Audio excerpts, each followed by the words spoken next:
James Watson and Francis Crick are famous for figuring out the double helical structure of DNA, and they got a Nobel Prize for it. But they neglected to mention just how much they relied on the stolen work of Rosalind Franklin.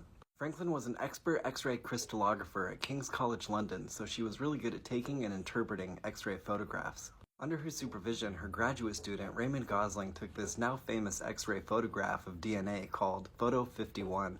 Meanwhile, she had a coworker she didn't get along with at all called Maurice Wilkins. James Watson came by to visit Wilkins at King's College, and Wilkins showed him Rosalind's photograph without her knowledge or permission. For their part, Watson and Crick weren't even taking photos of DNA or even running experiments. They were theorizing and building models. But when Watson saw Photo 51, he knew that their models were incorrect and that DNA had a double helical structure. But they didn't have the dimensions or the data of the image. So those sneaky shits went and got an unpublished medical research report from her thesis advisor that had a bunch of that important data.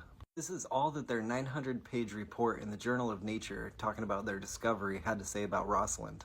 We have also been stimulated by a knowledge of the general nature of unpublished experimental results and ideas of Dr. M.H.F. Wilkins, Dr. R.E. Franklin, and their co-workers at King's College London.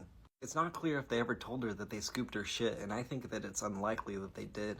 She died of ovarian cancer in 1958 at the super young age of 37.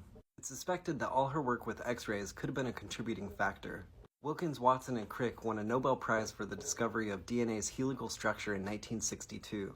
Men winning Nobel Prizes that women deserve is an unfortunate theme here during Women's History Month.